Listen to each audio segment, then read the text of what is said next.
안녕하세요. 시스템포스의 정재영입니다. 이번 투어는 산업혁명 도시들을 탐사하는 여행입니다. 1930년 1월 소설가 조지 오웰은 코벤트리에서 버밍엄, 맨체스터, 위건, 셰필드, 리즈, 반즐리 등으로 이어지는 지역을 탐사했습니다. 그 여행길은 아름다운 관광 명소를 찾아다니는 것이 아니었습니다. 경제적으로 가장 뒤떨어진 잉글랜드 북부의 실업 상태와 그곳 노동자들의 삶을 살펴보기 위한 것이었습니다. 오웰은 위건에서 가장 긴 3주를 보냈습니다. 낮에는 이곳에서 뿌리 뽑힌 삶을 살아가는 이들의 주거 환경을 조사하고 노동자들과 면담했고 근처의 탄광을 3번 직접 들어갔습니다. 당시 석탄 산업은 100만 명 이상의 노동자를 고용하는 영국에서 가장 큰 산업이었습니다. 그의 탐사 기록은 위건 부두로 가는 길로 출간되었습니다. 오웰이 찾은 도시들은 산업혁명 시대에 세워진 도시들입니다.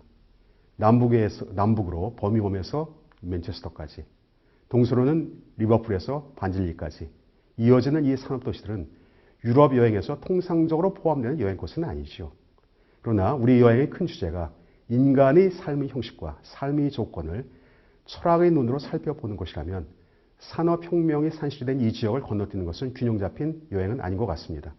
사실 우리가 유럽 여행을 할 수 있게 된 조건도 산업혁명 이후 교통의 발달 때문이거든요. 산업혁명이 일어나기 전까지 1700년에는 런던에서 에딘버러까지 가는데 256시간이 걸렸다고 합니다. 그런데 산업혁명이 끝자락이 되는 1800년에는 16시간으로 확 줄어들죠. 런던까지 가려면 한 달 정도를 잡았던 여행이 산업혁명 이후에는 1박 2일 여행이 되었다는 이야기입니다. 그 전에는 귀족이나 갈 수 있었던 장거리 여행도 산업혁명 이후에는 보통 사람들이 갈 수 있게 되었다는 점도 의미합니다. 이번 산업혁명 도시탐사는 도시 속으로 뛰어드는 여행이 아니라 도시간 여행으로 잡았습니다. 때로는 차창 밖으로 보이는 풍경 구경도 할 만합니다. 특히 산업혁명이라는 대변혁의 무대, 산업도시 탐사는 일정한 거리를 두고 관찰하는 것이 더 나을지도 모르겠습니다. 요즘 4차 산업혁명이라는 용어가 화두로 자주 등장하지요. 역사적 용어로서 산업혁명은 18세기 후반에 시작해서 19세기 초반까지 영국에서 일어났던 급격한 산업 변화를 말합니다. 더 정확하게 이야기하면요, 1760년부터 1840년까지 영국에서 농업 또는 간의 수공업 경제가 기계의 바탕을 둔 공장제 공업으로 변화하는 과정을 가리킵니다. 19세기 사학자이며 경제학자인 아놀드 토인비가 같은 저서 산업혁명에서 이 용어를 처음 사용했습니다. 산업혁명은 기술적 변화뿐만 아니라 경제, 사회, 문화 변화를 동반했습니다. 자본주의 경제 시스템이 뿌리를 내리고요, 급격한 도시화가 진행되었습니다. 그 이전에는 찾아볼 수 없었던 새로운 삶의 조건이 만들어진 것입니다. 산업혁명은 영국에서만 나타난 현상도 아니었습니다. 19세기 전반에는 프랑스, 19세기 후반에는 독일과 미국, 이어서 20세기에는 전 세계로 퍼져나가며 인간의 삶을 전혀 다른 모습으로 바꾸어 놓았습니다. 거시적으로 보면 근대 세계는 민주주의로 가는 정치혁명, 산업화로 치달은 산업혁명과 함께 형성된 것이라고 할 수 있습니다. 20세기 역사학자 홉스봄은 이것을 이중혁명이라고 불렀습니다. 산업혁명 도시투어는 어떻게 접근할 것인가에 따라 전혀 다른 풍경을 보여줍니다. 첫 번째 접근 방식은 기술의 발전이 구체적으로 어떠한 양식으로 전개되었는가 살펴보는 것입니다.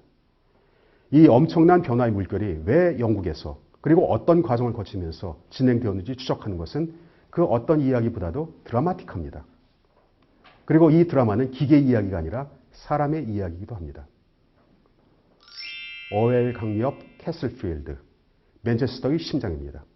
로마인이 이곳에 성을 쌓아서 이러한 이름이 붙은 곳의 다시 맨체스터의 상징이 된 것은 1761년 브리지워터 운하가 개통되고 1830년에 맨체스터와 리버풀을 잇는 세계 최초의 증기 여객 노선이 개통되면서부터입니다.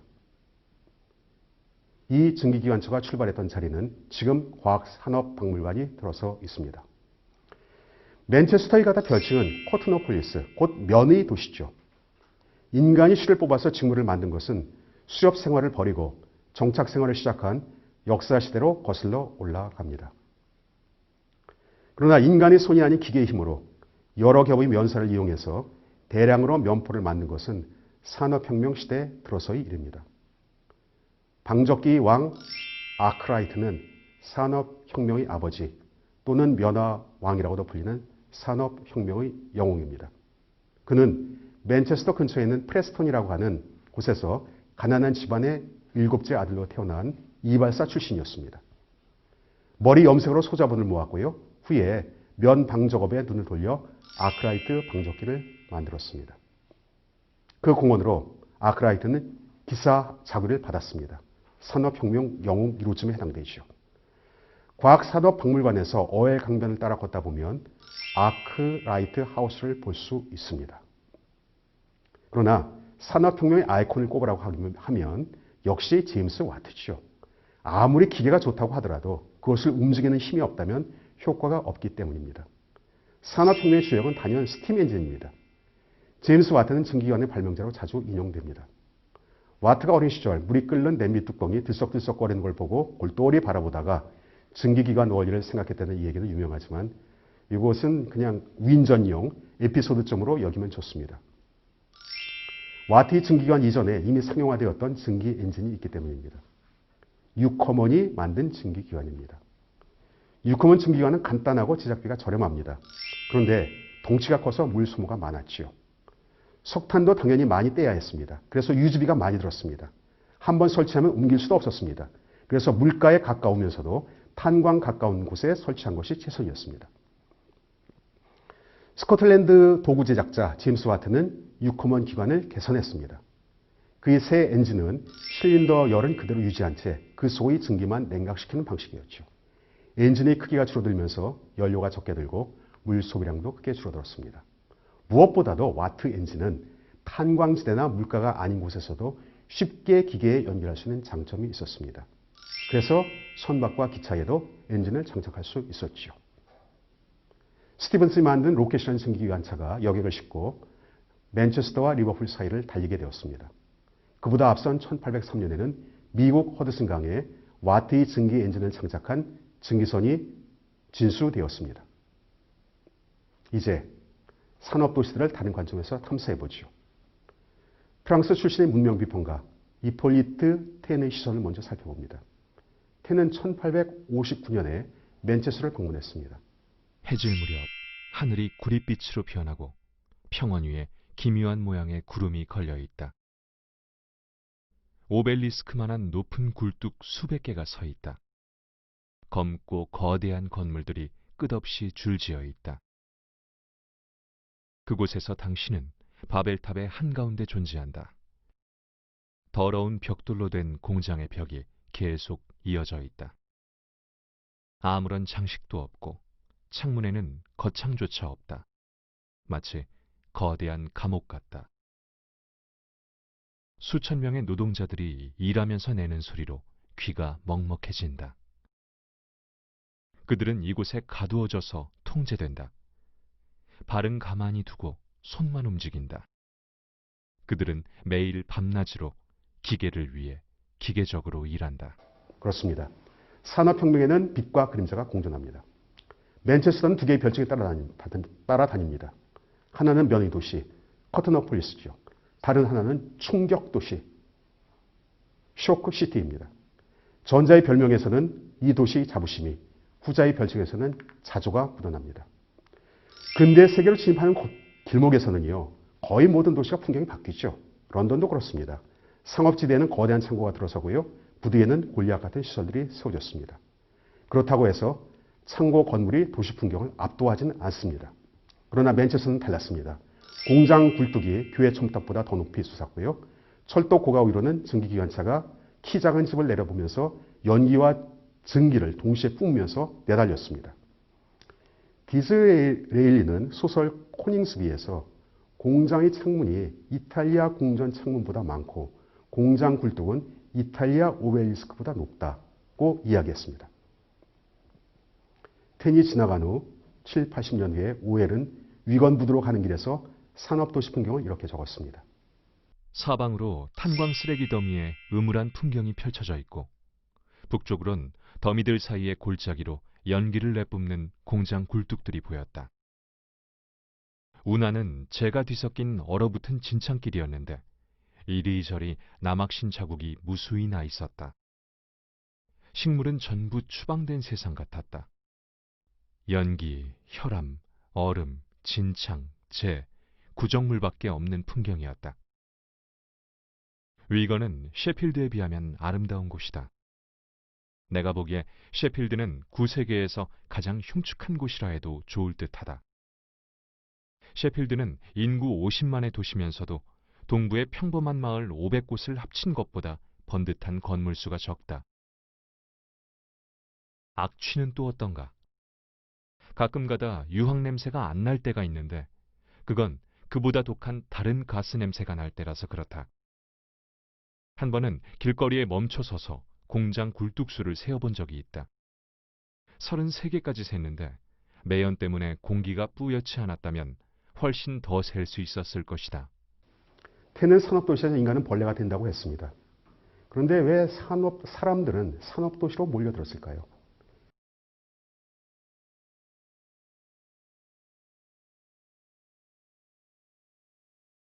어느 날 나는 중류 계급의 신사 한 사람과 맨체스터를 거닐었다.